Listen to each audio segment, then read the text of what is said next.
All right, I think we're recording. It's always a crapshoot. Hello there. Oh, wow. What? Sultry sounds of Liza.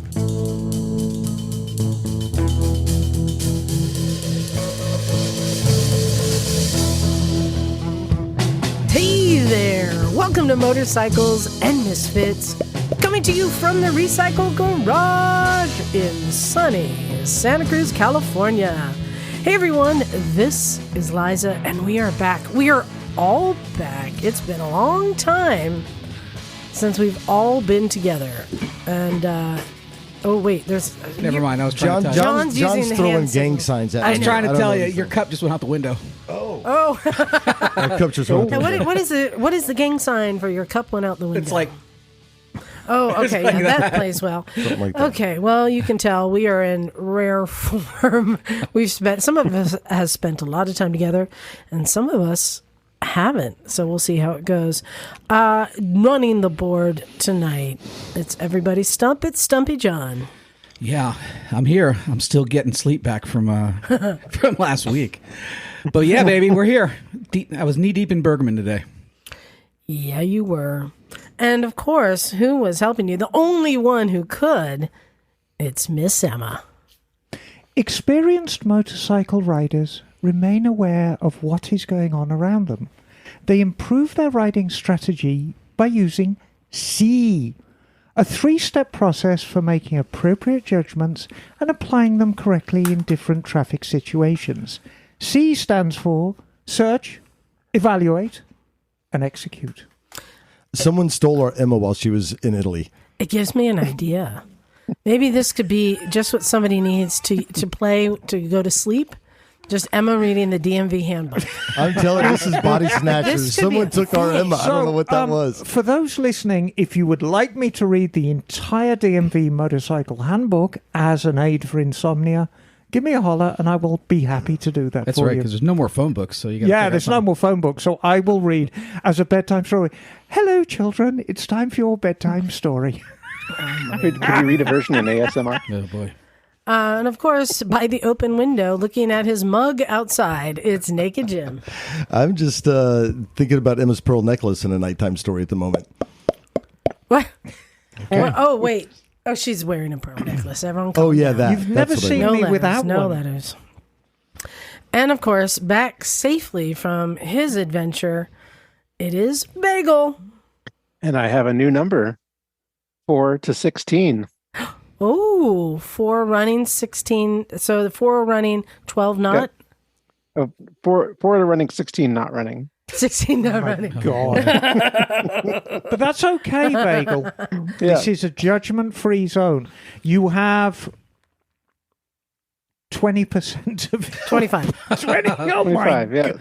Oh, full you're quarter. right. 20%. It is 20%, yeah. 20% running. Which is pretty good for me. That's not bad. Yeah, that's... Okay. Okay. Okay. And working on more. I'm guessing you were added to your collection at Ohio. I did not add to my collection, but I added to my count of running vehicles at Mid-Ohio. Oh, good-o. Yeah. That's right. Ah. Something got diddled in Ohio. It did. What did the Honda Whisperer, Johnny Mac, diddle it? No, he No, he had did a it little himself, bit I of think. advice, but I did all the diddling and woke it up. Right on. Well, in fact, we are going to give our report. It has been so hard all day not sharing all of our stories of vintage days with Emma, who was just eagerly awaiting to hear them, I'm sure. Oh, yes. But- it says here. But instead, first, we had to put her to work straight away, putting John's Bergman back together. You want to give a little synopsis of what's going on with the Bergman? Yeah, so, what? Oh, am I back? You're back, sir. Oh, no, thank you, darling. He diddled the board. Yeah, he was the board diddler. So the Bergmans had a little bit of an ongoing fuel injection light problem. And it's a typical problem with Suzukis because they have a primary throttle body butterfly and a motor-controlled secondary one, and the motor fails and the gears jam up. So, That doesn't sound before good. I left for my Alpine adventure, we took the fuel injection off, and I was going to lubricate all the gears and do that. And somehow, while the throttle body was off, a foreign body got introduced into the intake and bounced around in the combustion chamber, which made me very angry. You said that it stopped the engine, it seized it? Yeah, well, it's What would cause that? Why wouldn't it just rattle around? Well, because it jammed between the cylinder head and the piston. Oh, okay. Because it was quite big. Still got no idea what it was or where it came from, but it was in there. And I mean, much as I love the recycle garage, it's not always the greatest environment for doing deep engine, because sometimes it's hard finding a clean area, and there's always so many people about and so many distractions. I'm thinking somebody was very interested in what was going on and maybe had something in their hand, and it just kind of fell out. I can't imagine anybody would do anything like that, because it's quite a big intake. Anyway, I had to pull down the top end of the engine, which I did before we left, and I evaluated it and cleaned up the piston and the combustion chamber. And I instructed Johnny, to buy new gaskets and an air filter element. And a spark plug. And a sparkling plug. Which ran you about $100, didn't it, for everything? Bit more. A bit more than that, yeah. Because Suzuki, the air cleaner was $65 a yeah, month. Suzuki are very proud of the price of their air cleaners. Jeez. Well, things are more expensive now. I picked up a pair of cheap turn signals the other day, like the cheapo ones, just $43. That ain't cheap. Oh. No, it's not cheap at all. How much did you pay for your burrito today?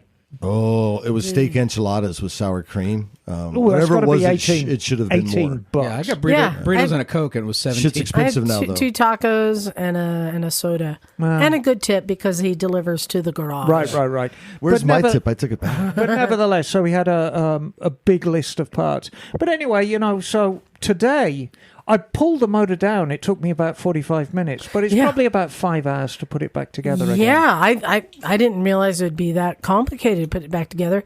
It sounds like you ran into some issues along the way. Things don't always go perfect. Yeah, and I mean, Because I saw a tap being put away. yes. Yeah. Generally, any time that you have dissimilar metals that are married to each other, especially when exhaust temperatures are involved, that's a problem. But I'm thrilled to say the bike runs great, starts great, sounds great, no smoke, no funny noises, no FI light. So next week, we kind of ran out of time. Yeah. Next week, we'll just top off the coolant and put the remains of the bodywork back, and off he goes again Here we go. on USS Stumptown. I mean, they really are an absolute masterpiece of engineering, those Bergmans. No matter what Bagel thinks. I never said they were bad. Yeah, I mean, they're just different, aren't they? Yeah, they are. It's a different way of going about things. I do tend to enjoy the styling of Japanese scooters, though. And that goes right back to the Fuji Rabbit, which was a bizarre-looking thing. The Japanese have always not been afraid to style their scooters in a very individualistic way. Would you agree with that, Bagel? Oh, yeah. And then also scooters like the Honda Juno from the early to mid-50s Right, as well. which again is a styling exercise in Oh, yeah. strangeness. Yep. So, so I think we're on to a winner there, Johnny. Yeah, thanks for all the work. Oh, no, you're welcome. It's what I do, you know. And I fixed a thing today. And by I mean Doug. But I was helping. No, the Amigo. The Amiga. Amigo, who? Really? It's still, last I played with it, it had been having fuel issues, as it kept clogging the fuel filter. Yes. So it wasn't really reliable. You'd someone to be out back in the woods and it'd get clogged. And so I pulled the tank out and cleaned it, flushed it out, and I pulled the carbs out and cleaned it, put it back together. Still struggling. So Doug and I were pulling everything apart, checking everything. And I said, the one thing I haven't checked yet is the hose that connects the gas tank to the carburetor. And so when we pulled the fuel filter off, we realized at first there's gas that comes out, but then it goes down to a trickle and stops. So it's almost like an IV bottle, a drip that would accumulate in the fuel filter. But once the fuel filter it had consumed that gas, it couldn't feed it fast enough. So we simply just took some wire, a roll of wire, and stuck it up the hose, and suddenly gas started flowing out freely.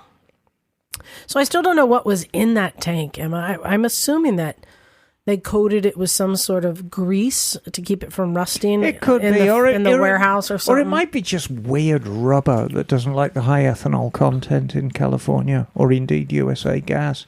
There's so many things it could be. It's just a piece of crud that was in there. Maybe. No, because it was. This is the third fuel filter. It completely crapped out the others. So, but it's a clean tank. So anyway, put it all back together. Oh, it wheelies in second gear now. It's fun. In fact, we invented a new thing today, Bagel. Oh, yeah? John, you missed it. You were busy on the scooter. Oh, yeah. We invented driveway drag racing. Oh, yeah? Oh, yeah. I had Henry was here with a van, 200cc van. Nice and clean, 1,000 miles. Yeah.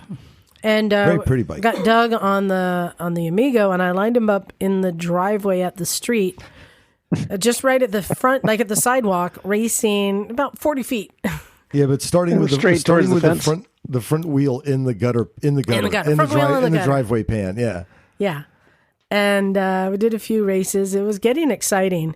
But then it started getting, I think people were getting too excited. Then there was somebody running, I think it was Jim, running around with a gas can saying, we need to have a flaming finish line. And we did. And How then, does this place not have a lighter? And then someone else was like, hold on, let me get one of the bigger bikes out. I'm like, all right, I'm shutting this down.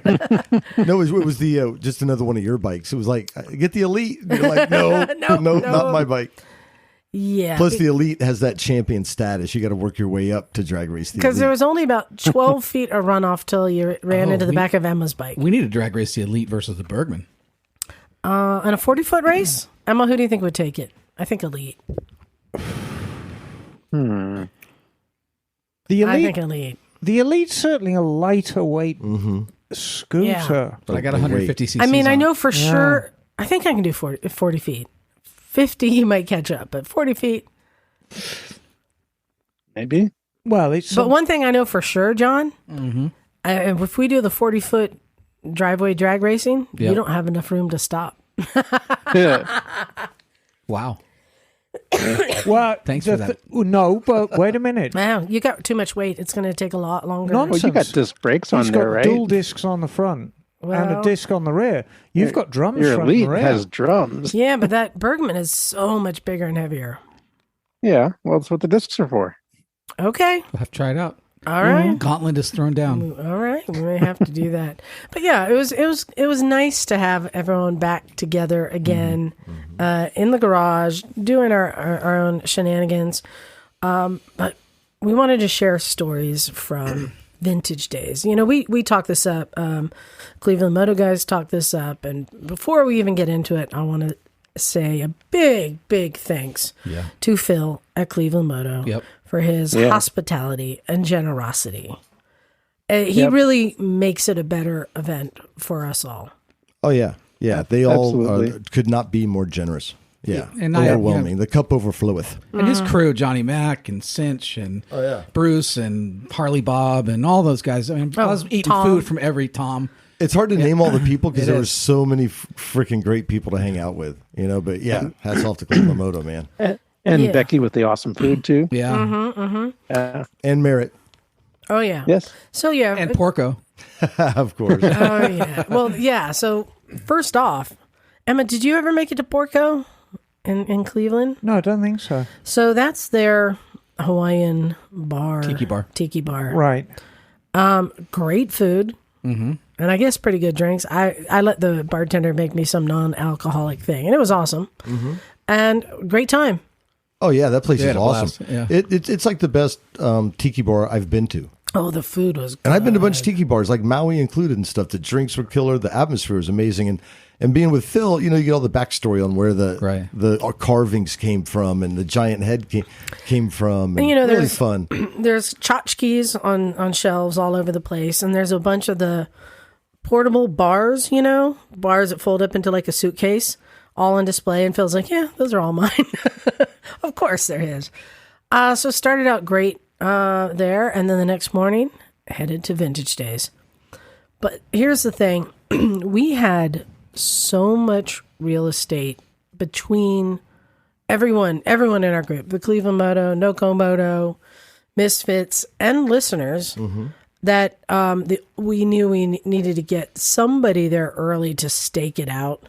So fortunately, Wendy Crockett got there Wednesday night. The event doesn't start till Friday morning. Wednesday night, we got there Thursday morning, but Sleepy Cinch got there early and kind of between Wendy and Sleepy, so flagged out, I think, 80 yards of frontage. And then added about... Phil said like 260 something feet. Then we added another 30 yards across from us with Bagel, Tom, the Biddles, and the Bills. Yeah. So that right away, having a community like that, we had there was multiple kitchen setups, and then Tom and Becky set up a bar, a full bar. Oh, yeah. And they were super generous the whole time. Yeah, they were great. It was really mi casa, su casa. Sandwiches in the morning. Fully. Ready to go. Oh, yeah. Breakfast sandwiches in the morning. They had a Mexican buffet one night set up for everybody. Yeah. I was, what? Yeah, it was awesome. So just that whole group really takes care of us, but not just us. It allowed us to extend that hospitality to some of our friends, like Wendy Crockett and her husband Mike and her daughter Montessa, and Mark Augustin from Mimi and Moto, right? Who I would ride down there on a scooter at the end of the day because both Wendy and him were working the infield. I'd pick him up, bring him back to the campgrounds, and he would have fun and be fed and get drinks. And then I'd drop him off later at night. So I did he was fun to hang out with. That guy's great. Yeah, he's a lot of fun. And so just our extended family of people, guests on the show, listeners of the show, other podcasters, right?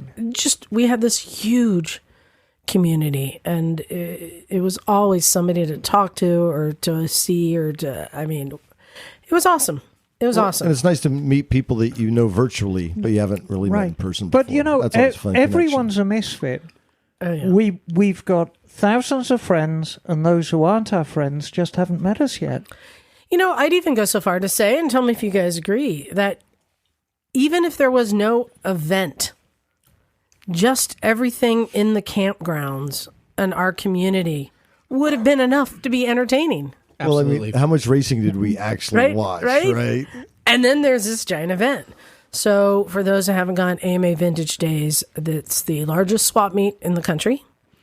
It is road racing, motocross, hare scrambles, and trials, and flat track sort of close by. Flat track, Saturday night and another track, but on the location, all those racing, all going on around you at the same time.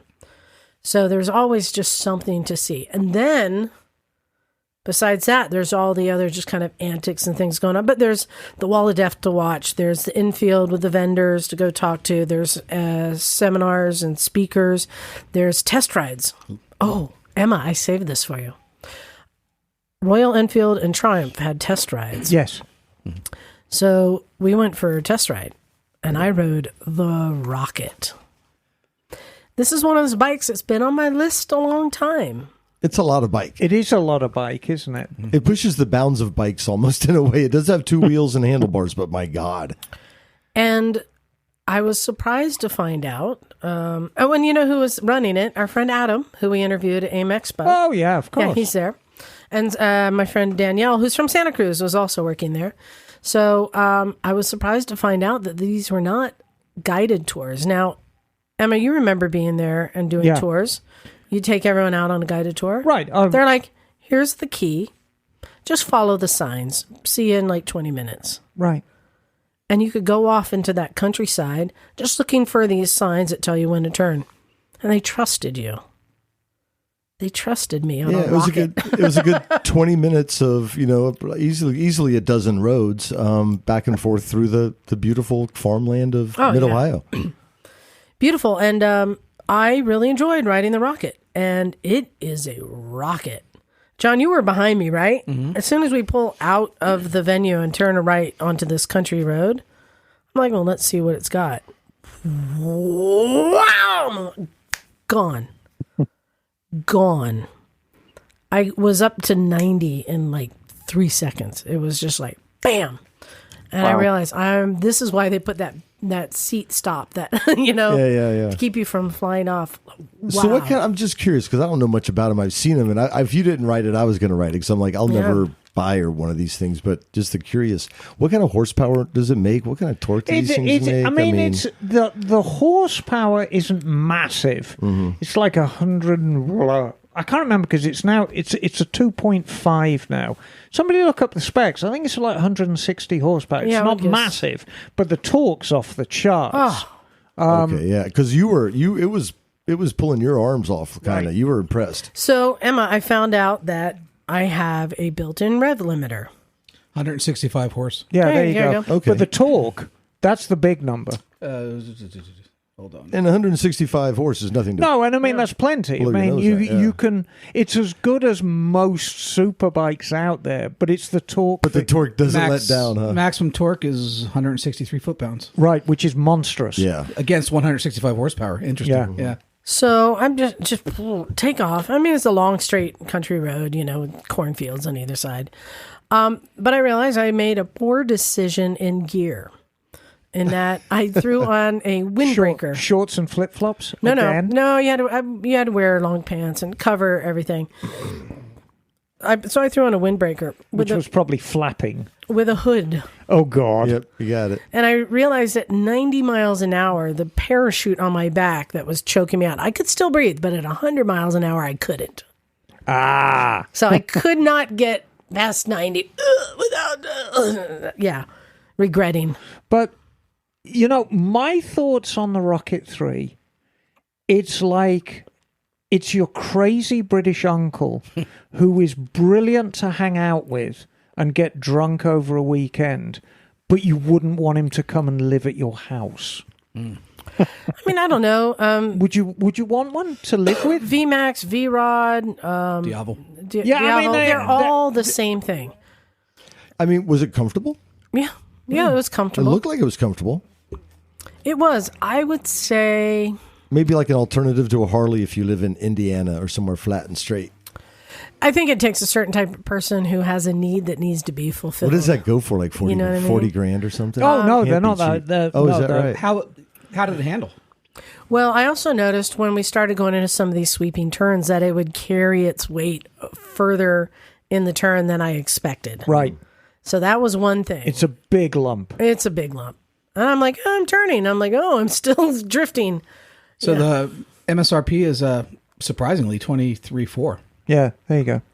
Oh, wow. Yeah. It's really not bad at all. Yeah. It was fun, but I think I really enjoy what felt to me like a very well-designed motor that was smooth. Well, 3-cylinder engines inherently are smooth. And they've done a lot of work in that engine to make it. It's gone through a lot of refinements. That bike came out, when did that thing come out? Early 2000s, so it's been kicking around now for best part of 20 years. And it's just gotten better and better and better and better. Yeah, so that was enjoyable. Jim, what did you ride? You picked a quite responsible bike. Well, I was going to go for the quick bike, the sexy quick bike that John ended up getting. But then I thought about it, and I'm like, we're going through, Amish country, over hill and dale and all that kind of thing. And I'm like, I don't know, do I need 160 horsepower or whatever that thing puts out? So I went with, and I don't think I've ever ridden one, was the Speed Twin. That's a good bike. Oh, it was lovely. And for the riding we were doing, it was super comfortable. You guys pulled away from me pretty much every time, but but that's okay because there's driveways and stuff. I wasn't looking to go wicked fast, but I tell you what, if you wanted to tootle around and have a picnic and all that kind of stuff, it didn't have a ton of power, but it was for a 900cc bike. It was I had a lot of fun riding it. But I tell you what the Speed Twin is. It is the perfect antidote for somebody who's been riding cruisers and has got a little disillusioned with cruisers and wants something a little bit different. It's perfect. Yeah, and if you have a partner you want to bring, like I said, on a picnic, right, super comfortable for two people. Good size bike. Yeah, sounds great. Yeah. So I could see, like, well, you picked up the Triumph. I could see picking one up those at some point, just to have in the stable. Yeah, it was fun. Very enjoyable. Very enjoyable. Now, John made an interesting choice. I did. I picked the Speed Triple RR. Arr. Right. Which is a 1200 triple. Yes. It was a bit like a monkey trying to hump a football. I will say that. It wasn't the most comfortable ride. Where have I heard that before? It wasn't the most comfortable ride, but John is, I would say, precariously perched atop the tank. yeah, it was But I will say, we talk about this all the time. Bikes that give you the feelies. Oh, that thing! I literally was giggling. I'd wrap the throttle and I'd be. It was so fast and so much fun. The power delivery was. It was real. I'm so glad. I'm glad I picked that bike. I wouldn't buy it. And the noise is biblical. It really is. If I was a thinner man, I'd probably buy one of those. Really? Oh yeah. Oh, you were that taken with it? Yeah. Well, it had that lovely, I don't know what you call the fairing, but that low fairing that kind of wraps under a little bit. Yeah, it's good, isn't it? Whatever the fuck we call that a half belly. fairing, half fairing. Oh, it made the bike look just incredibly, I hate to say sexy. Well, but fucking looked good. it's a very cleverly styled bike because you've got that round headlight with the fairing just forms little points either side of it. It's very, very clever styling. The only comparison I had is I had a Ninja 1000 for a while. Yes. Or I think it's a lot quicker than a Ninja. Oh, it has so much more character and just it's a lot more it's fun. that bloody noise. There is nothing on the road that sounds like a triple. Nothing. The best bike I own is my Trident. The best sounding bike I own is my Trident. Tiger by sounds great. Far. Yeah. By far. I mean, they're just incredible, that 3-cylinder noise. I love it. How did you like the noise the Rocket made? Because that's a 3. But, they kind of crank the noise up down a little bit on that. I honestly don't remember. All I could hear was John behind me going, hee. Yeah. I was giggling like a little girl. So that was fun experience to try bikes. I have to give you the update. So yes, the long and short is my Benelli sidecar was a huge bomb. Terrifying, I hear. Phil declared that it was the most dangerous bike he's ever ridden. Oh my God! Based on what criteria? And of course, we're all like, he's exaggerating. No. Based on all the bikes he's ever ridden? We all tried it. And sidecars. And it was the most dangerous bike I have ever ridden. Why? Because it would tip over if you sat on it. They mounted the sidecar at an angle so that the bike was leaning away from the sidecar, just sitting still on level ground. And you would sit on the bike and it would start to tip over to the opposite side. So the fact that you have a sidecar and that weight didn't matter. So it was sitting still. It was at the tipping point. Do you think that a bag of cement on the sidecar may have helped? So here's the thing. We discovered it takes about 80... To a certain point, yes. It takes about 80 pounds of counterweight to make it rideable, but it had a 70-pound limit. Yeah. The most effective riding was when Pete took it around the track with the sidecar wheel actually up off of the ground. Yeah, he's like, just lean it to the left, and then you can ride it. That was the most maneuverable and safe it was the entire time, I think. Who put the sidecar on it? The company that makes the sidecar. The bike was sent to them so that they could make a custom mount for my Benelli. They mounted it that way and sent it to me. Also, the wheel and shock assembly was mounted upside down. So there's think of like a C plate, I'm going to call it, with a pivot point in the middle. The wheel on one side and the shock on the other. So you have a shock going parallel to the ground, right? But it was mounted with the wheel on the lower half, which raised the sidecar even higher. And it popped the just from Pete trying to ride around, it popped the shock off and bent it like a banana. So Pete's dad is an engineer and said, well, it was mounted wrong. It was assembled wrong. So they took everything apart, reassembled it with the wheel on the top of the pivot plate and the shock on the bottom. So now it was actually had a shock absorber. It was working, but it was still unrideable. It was bad. What is the future for this terrifying machine? Oh, I just pulled it off and used the Benelli and had fun. Oh, okay. So you now own a solo Benelli 125. No, Where's I it? am. The sidecars with Phil? Is that what it Yeah. is? No, I now have to pursue a refund because it was and also I said that it 70 pounds weight limit. Oh, also I had ordered a seat and grab bars, which implies you can put a person in it. And A pretty small person. forgot to install them, so they sent those to me separately. But they didn't put any of the mounting points in the basket for the seat and grab bars that they put in. So it wasn't possible to mount it because you need to have holes drilled and mounting points. So it was just a big. I was saying. So Pete found the only way he could ride it was to have his right leg standing in the middle in the sidecar and ride it like tandem. Half of his body in the sidecar like a chariot. Like right, standing in a chariot. And in the process of doing so, the wheel, which is not mounted to an axle, but is just mounted to a bung welded to a plate, started bending in. Actually, it was a shaft that was welded directly onto the tube of the frame, wasn't it? On the So sidecar frame? the tube frame is like twisting, Just I think. buckled. Yeah.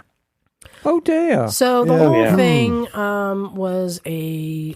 Little more R&D from the company, But I feel. it was an endless source of fascination and conversation for at least a day and a half. Everybody got knee deep in that thing. And I did get to use it when we unloaded the trailer, and I carried pop-up tents to their locations, so it did do something. But anyway, and your Benelli, as you mentioned, performed admirably.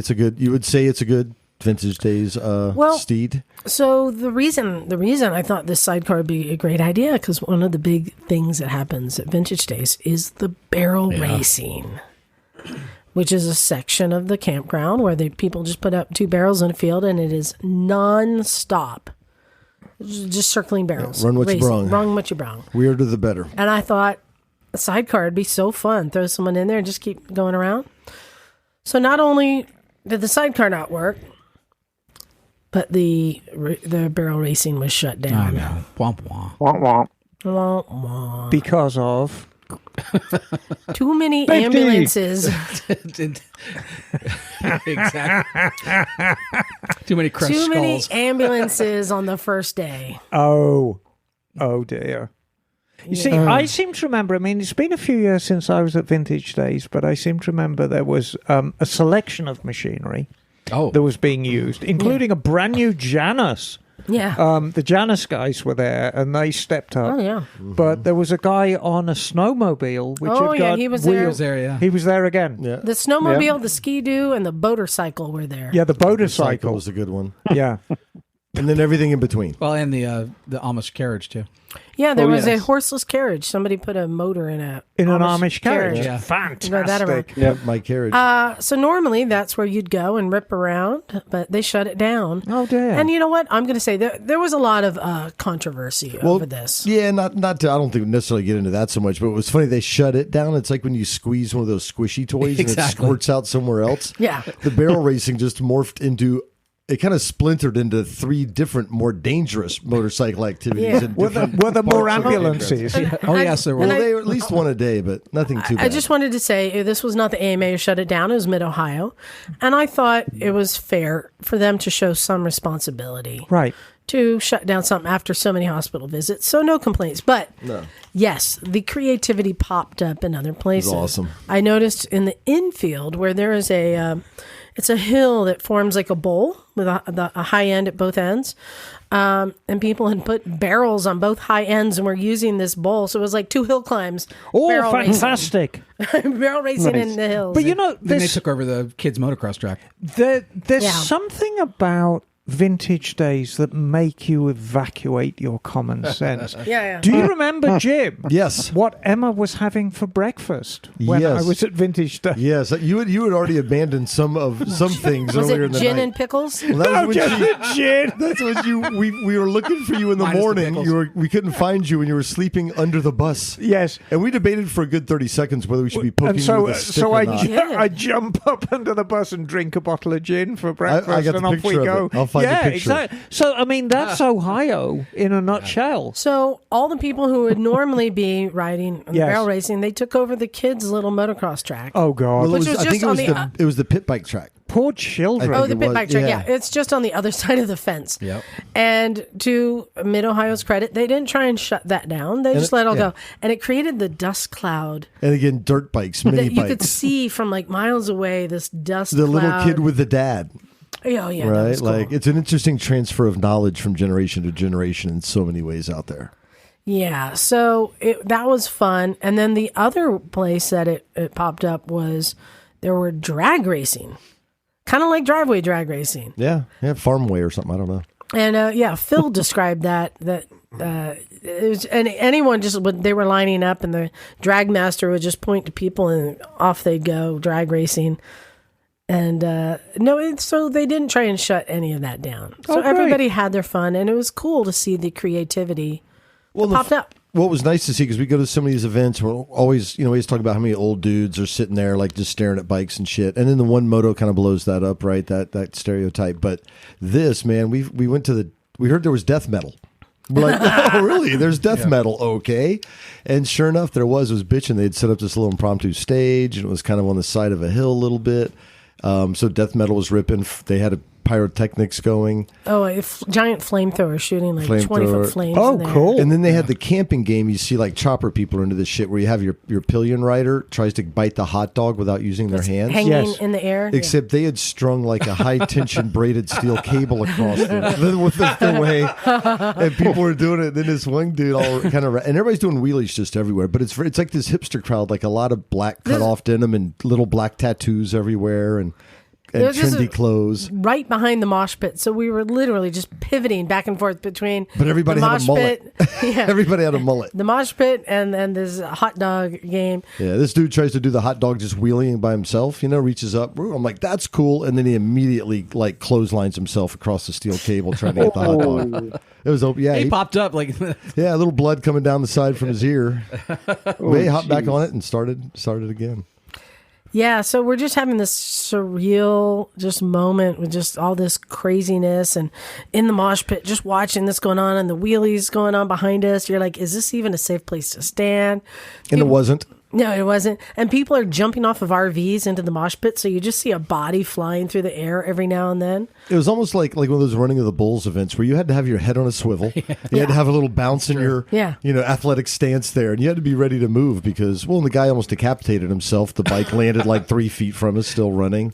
So we were calling that the Portland Circle there. It looked like you were in Portland, it was right? very grungy. Right. Yeah, very grungy. Yeah, and then you'd go over to the burnout corner, the Louisville corner, and you're now in Daytona, and people are got Budweisers and muscle shirts, and it's a completely different thing. A different thing, exactly. And it's just fascinating to see the different communities. And Jim and I rode like the whole exterior fence line just to see how big this thing was, and like the overflow parking grass was full to the side. I mean, to the fences, to the corners, but out there it's quieter, and you have like the older people in their nice RVs and setting up all their lawn furniture and having their barbecue and beautiful red barns kind of just off the property with old hand-hewn beams and things like that. It's absolutely stunning countryside. I'm going to call that Minnesota. Minnesota. Like, I call it the lake. red barn. Yeah, spot. yeah. And so just fascinating going around seeing all these different.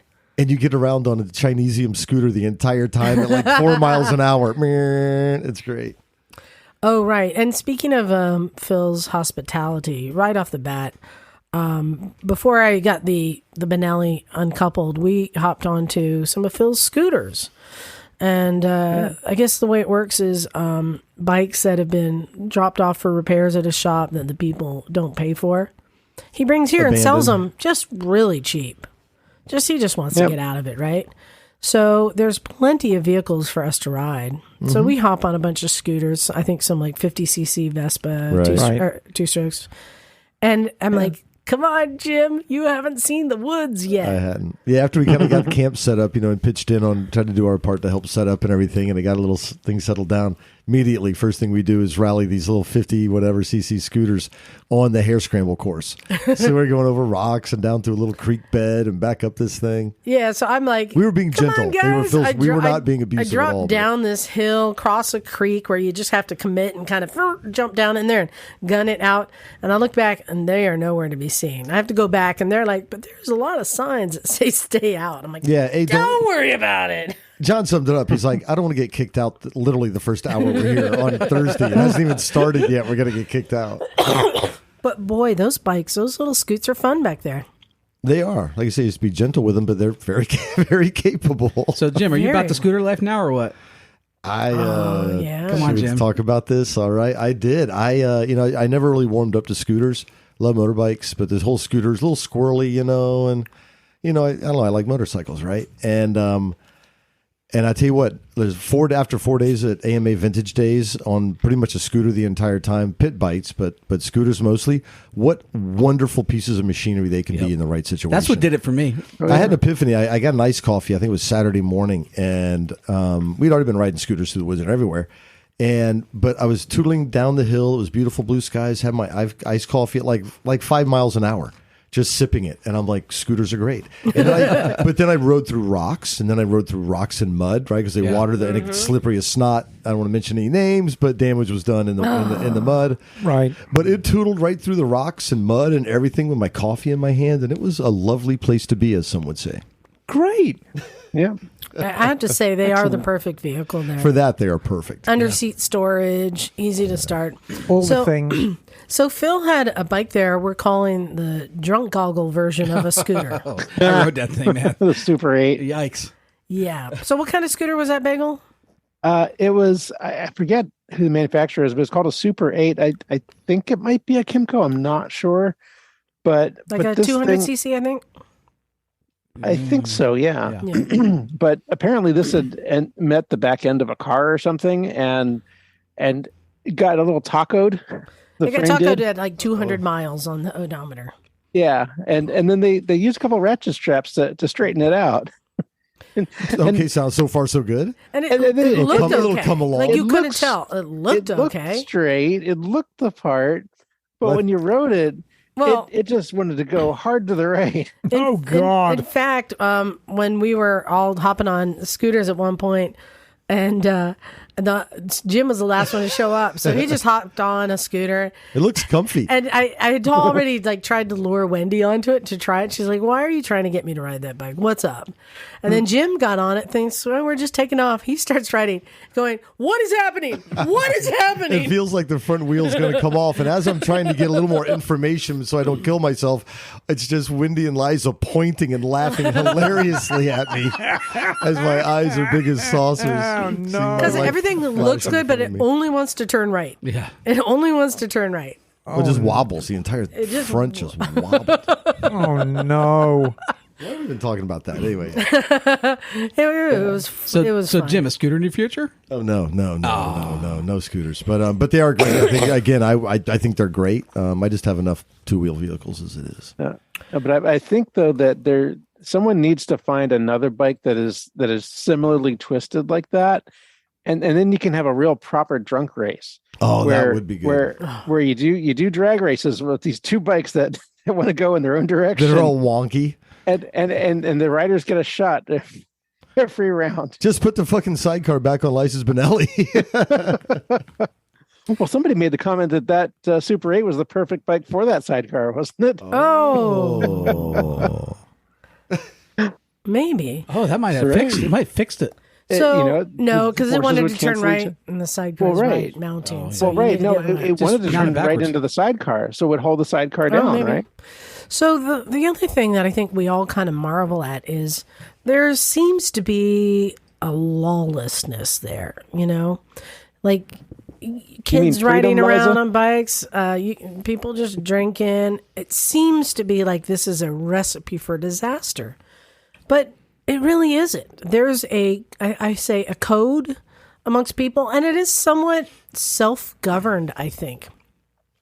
Wouldn't you say? It's a hard thing to describe. Yeah. As much as you try to describe the lawlessness, but the cultural norms that really dictate people's behavior for the most part, but it is. It's I don't know. It's hard to describe. We keep just comparing it to Burning Man in so many ways. You have all these different communities, and I think I've not been to Burning Man, but I would think that if you've taken a little too much peyote, somebody's going to look out for you. Yeah. You know, and it's kind of like that at Vintage Days. Right.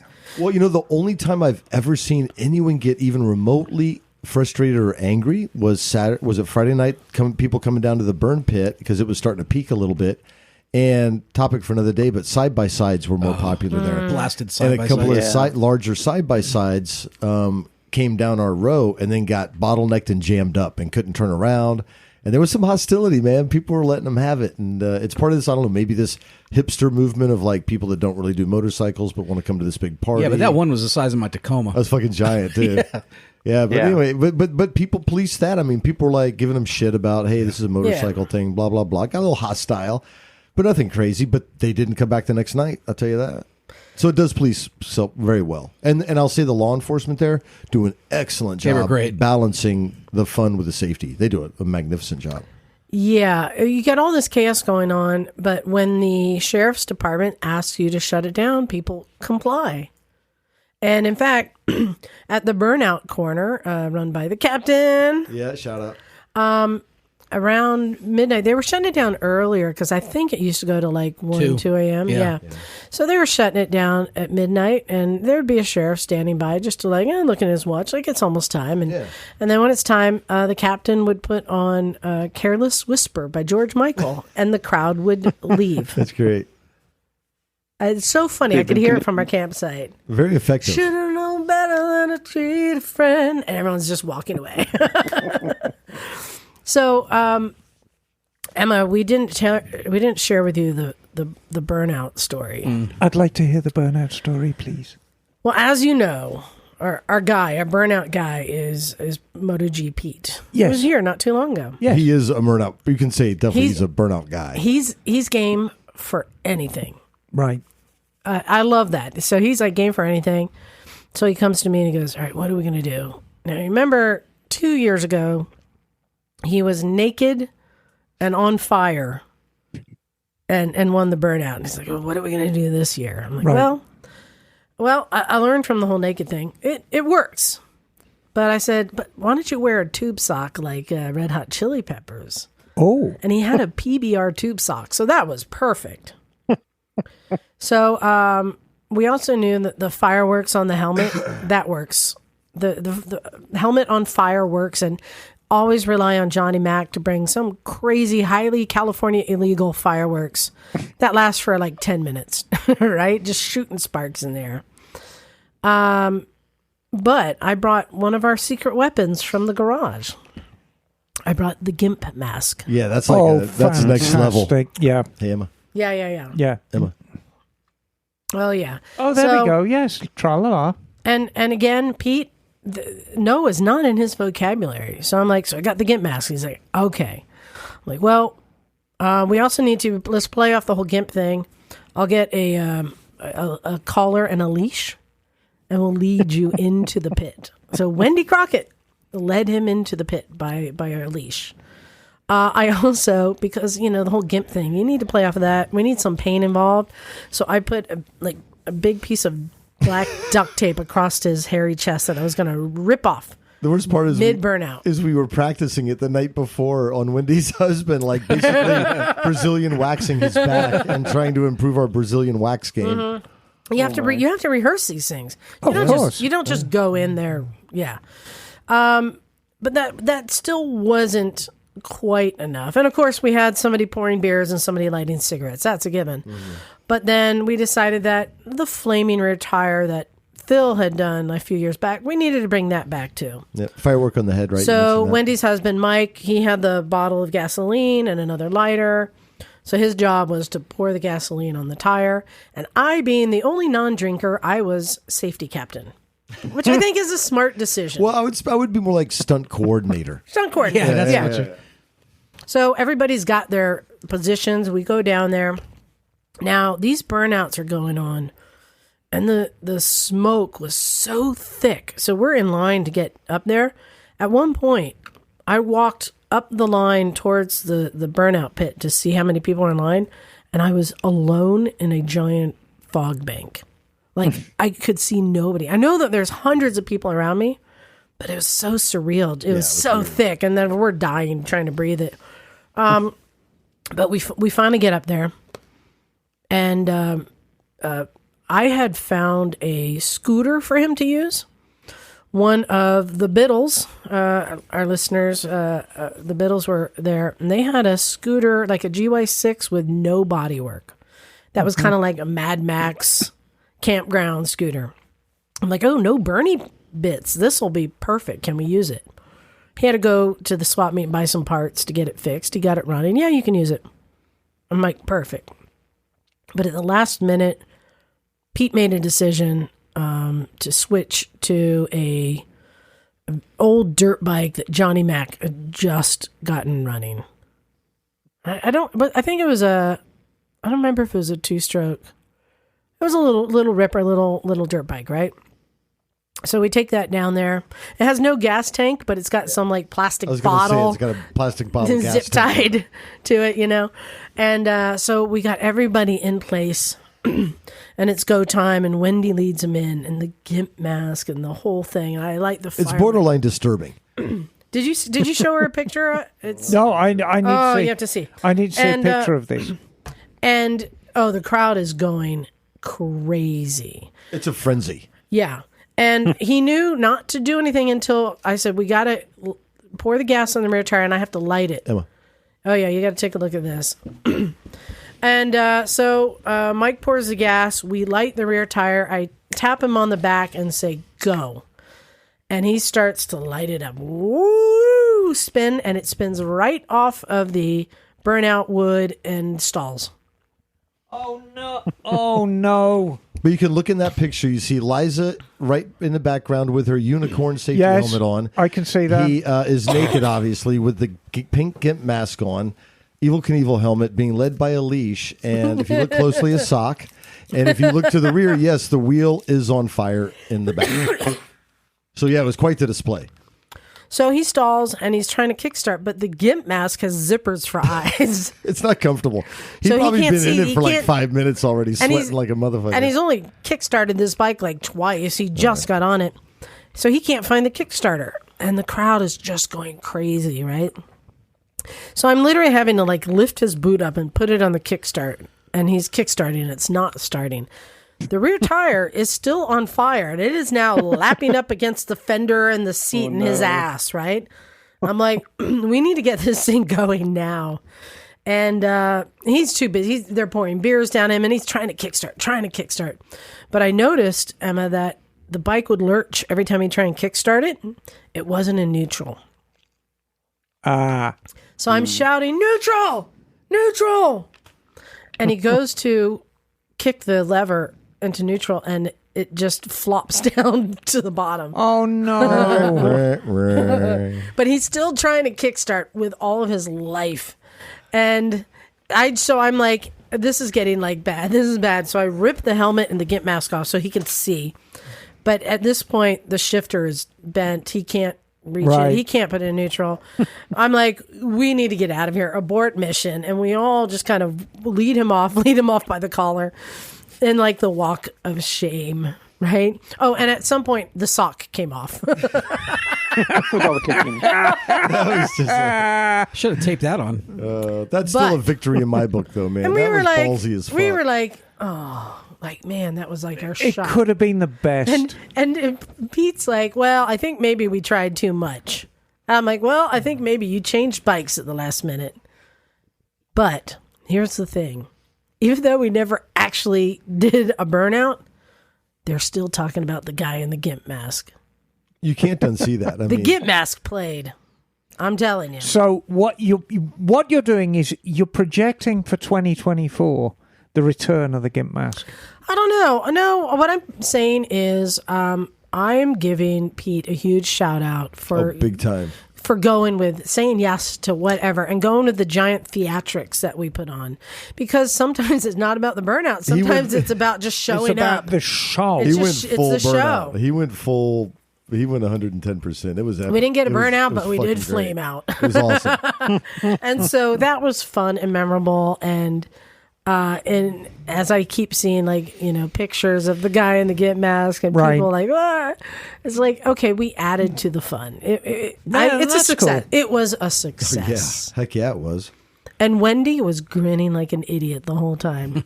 Yeah, right in the mix. She was literally inches from him.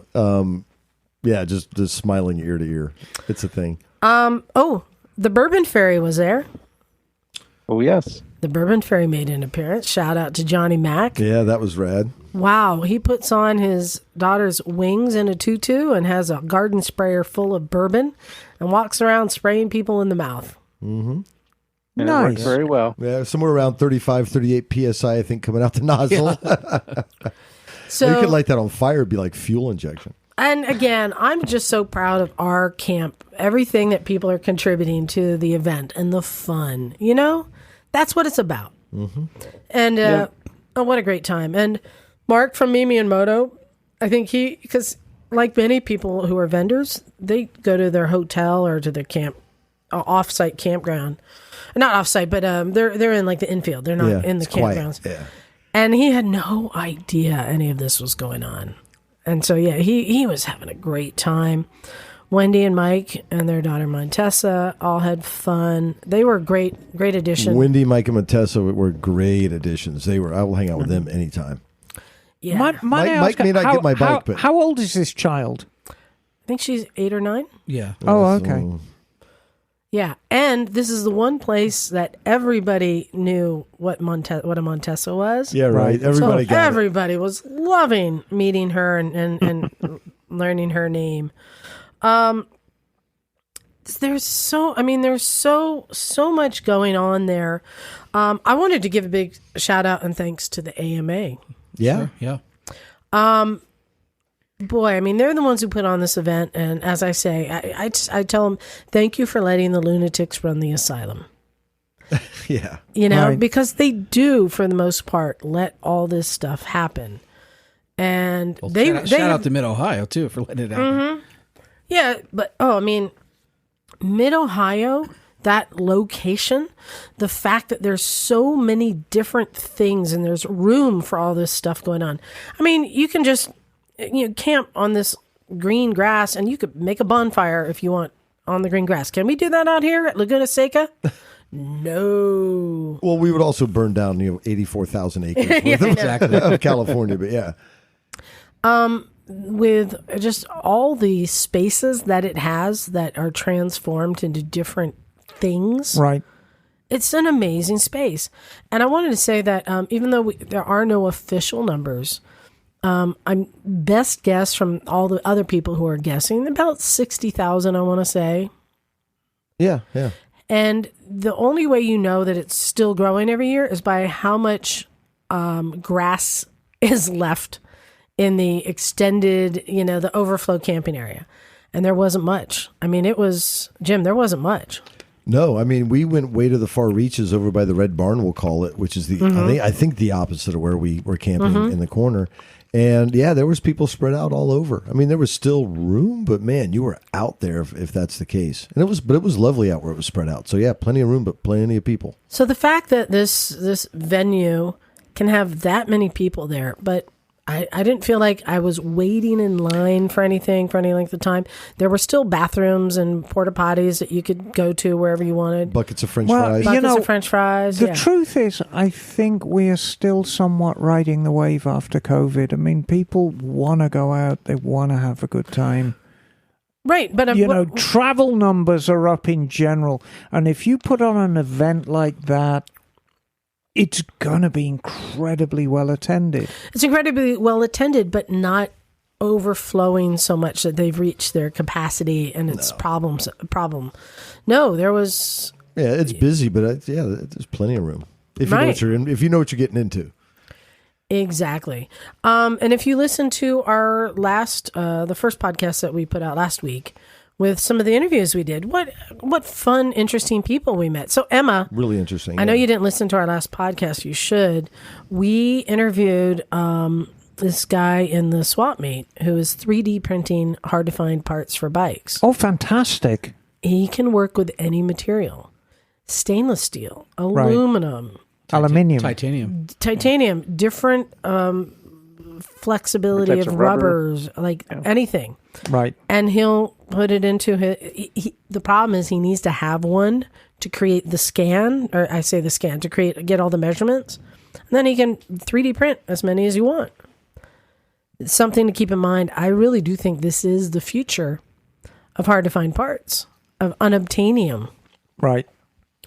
Pretty cool. I wonder if parts are going to become print on demand. You go into a bike shop, you say, once this technology continues, and you can just go in and boom. Yeah. Yeah, that may be, I mean, yeah, maybe. Yeah, because as long as, here's the thing. Once somebody takes a part to him and he has it in the system, he doesn't need another one to scan. Right. He can build this log of parts and then start printing on demand if he needs some. Because he was talking about some sort of a drive sprocket and said, if you bring it in, I can get the pitch right, because I need to see the pitch. But if you bring me one, I can print up as many as you want. Anyway, fascinating. Yeah. Yeah. Wow. It was really, really fascinating. The racing. So there's so much racing. Remember last year, Moyne did the motocross. That was fun. And they added sidecars on the track. That was really cool. Mm-hmm. Emma, we did the lap for history and I won the race. You love the story. What? Explain yourself. So my race is you start at the back of the pack. There was Jim, would you say 200 people there maybe? I think so, yeah. It's like 150-ish, but yeah, it could be 200. A lot. And huge variety of bikes. Huge variety of bikes. There was a, do you know what a Raz is? No. Is it a Raz or is it a Jazz? Oh, Honda Jazz? No, there's Yamaha Jazz is a Raz. scooter. I thought there was a Raz, which is like a moped or a 50cc Yamaha thing. Raz. Yeah, Yamaha Yeah, Raz. 50cc. Okay. Little 50cc. I mean, Yeah. anything Might was have out been there. 80s. Anything too. and everything, yeah. So my rule is start at the back of the pack and work my way up. I was on my Benelli 135. Not And- racing, just starting at the back and working your way up. and be the first one over the finish line behind the front marshal. Simple, right? Yes. Because they say when you go to do they call it a parade lap. I call it a race, but whatever. And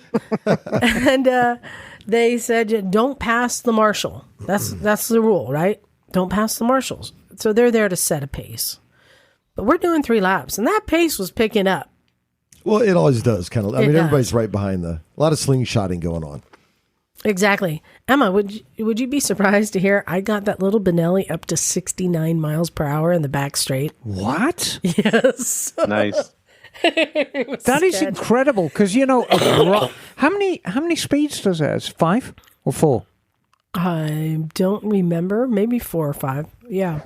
Because a Grom. And knobby tires. Yeah, a Grom it's pretty much over at like 55, Yeah. but 69. 69. Well, that back straight Indicated. is kind of downhill. Indicated. And I had told, full disclosure, I told the marshal ahead of time. I'm like, who's going to be the front marshal? And this guy's like, me. I'm like, hey, heads up. If you have somebody riding your ass, don't worry, it's me. I'm just trying to win the race, but I won't pass you. And he went, okay, fair enough. Okay. Whatever. So I got up there and there were 2 people in front of me who they surged when we got to the checkered line, and one of them got in front of the marshal and the other one got alongside. I was the only one behind him fully to cross the finish line first, so I won. And I do say, considering it was a race consisting of one person, congratulations. A race of 1. Well On done, your Liza. victory. You were in first and last place. But there was another rider in front of you, however. Even though he may have violated the rules of your race, didn't There were 2 in front of me. But wasn't there a guy that just rallied on up there and broke the rules? Oh, and yeah. Was right next to. The Oh, dude? yeah. There's always that That guy guy, who yeah. passes the marshal and then goes up. So in front of the marshal is the grand marshal, who was Steve Wise, the AMA Hall of Fame racer. yeah. And so he was there on a different bike. They do it every day. So he's there, and there's a camera car in front of him taking photos because they want to get a shot of the grand marshal with this giant crowd of bikes behind him. So there's always the idiot who doesn't realize they've passed the the track marshal and is now caught up to the guy on a race bike, and the cameramen are going like, "Get out of here! Get out of here!" Again, that's why the small bikes are fun. I was on a well, I think it was the 200. It was the Baja. What the fuck was that thing called you're riding? I forget what the name of it was. It was the Baja or the Cabo. It was the Cabo 200. Yeah, but that's again where the small bikes are a lot of fun, because if you're on a bike with any power at all, you're not really having fun because you can't go fast. But you find those pockets where there's not people, and you kind of pin it. And when you're doing 45, on the scooter going through those turns, it's a lot of fun. Oh yeah, a lot of fun. So again, scooters are a good time on that. But I have to say, Jim and I went and watched a type of competition that I've never actually watched, and I really enjoyed it. And that was the trials riding. John, trials is have great. You been to trials before? I have. Yeah, I figured you have. I never really have. I've seen like videos and stuff, and usually out here it's more like rocky areas, more dry and rocky. I've seen a lot of it down in Johnson Valley. That's a popular trials place, but it's really like it's sand and boulders. That's it. There are no trees or creeks or nothing. So this trials was right in the woods in the middle of like the campgrounds. We literally walk in 5 feet into the woods and we're watching trials riding. And there were, fallen trees and like creeks and mud pits and stuff. And John, I don't know if this is the usual. It was really interesting because we're trying to figure out how this is working. You have the judges, and then they had an A, B, and C route. So people could choose which route they wanted to take, and I assume there's different points for each one. Yep. And they'd be out walking the route firsthand. You could see them planning and envisioning them going. Well, it's all super slow, tight turns, around a tree, down a gully, and then up over a log, like stuff like that. Right. And then some of them, though, like I guess the C, I think, was the hardest. And it's like big logs or sometimes double logs. And some of these people were on more modern trials, and some of them were on really old vintage bikes. Oh, yeah. And it was amazing to see them lurch these up in the air and then get landed on top of the log, no wheels on the ground, and teeter, and then have to like push the front end down, skid plates on the skid log, it down. Sometimes it didn't work and they'd go over the handlebars. But what I thought was fun is how capable, but they were basically like lightweight dirt bikes. They still had seats on them, and that kind of stuff. Yeah. And the newer ones don't really have much of a seat. But it was fun because every now and then, like somebody would come through on a modern trials bike, with something super light, really torquey and stuff. But again, it got down to the rider because there were some people on these old Yamaha. I don't know what the models would be. Yamaha trials bikes that were way smoother than anybody on the the modern stuff. So it was cool just to see how capable the old bikes are in the right hands, especially since they're 2-strokes. Yeah. The thing I really enjoyed was seeing the span of ages of the riders. It was men and women, adults and children, right? All competing. Yeah. Well, trials has always kind of been like that because it's entirely based on skill and not necessarily strength. So men and women and children all have an equal shot. If you can acquire the skills to basically ride your bike vertically up a log, you're in. After watching it, though, I've told these guys I think if someone's going to learn how to go dirt biking and stuff, what a great way if you were to take a half-a-day trials class before you actually started learning. Well, you want to talk about clutch control, throttle control, balance, moving your body around, your body around, braking control. Yeah, it's all there, isn't it? But it was fun. It was like, but it was nice. We're in the woods. It's nice and cool. If you ever get the opportunity, watch vintage British trials where they're doing all this stuff on really old English bikes. It's wild. It's like the early skateboarding videos. You know? So, that was really cool. And the other kind of interesting chaos was well, there were ramps. Let's just put it this way. There were ramps. Mm-hmm. So, Emma, you may recall Phil's famous for putting out a ramp that's called Not a Ramp. He spray paints Not a Ramp. That is his fair warning to anybody who thinks that they're going to, do a gnarly jump in the middle of the campgrounds. But there is always the ones that go for it. But there was a couple other rows over, there were ramps that said There was one that said, "Send it." Yeah. No encouragement is ever needed there. It's like, yeah, don't encourage people. Yeah, and so, and I guess somebody did send it because that was another ambulance. An older guy sent it and crashed and clocked himself in the head, I guess. He got taken away. Motorcycles are dangerous. They are. But you know what? And I didn't meet him, but there's a guy who was almost as famous as the Unicorn Girls who weren't there this year either. But last year, there was a guy who famously got life-flated out on the first day. Oh, yeah. And you'd think like he was doing something pretty bad, you know, taking a huge risk. No, he was a passenger in a golf cart. And the golf cart went a little too fast at the end of the road and tried to turn and it flipped. Oh, no. And then someone else, he got ejected and someone else ran over his head. Pulled the old Colonel Custer there. Got scalped, didn't he? Yeah, so he got life-flighted out, and everyone's like, oh my God, somebody's head got ran over. Well, I didn't get to meet him, but I saw him posting on Vintage Days about a week before.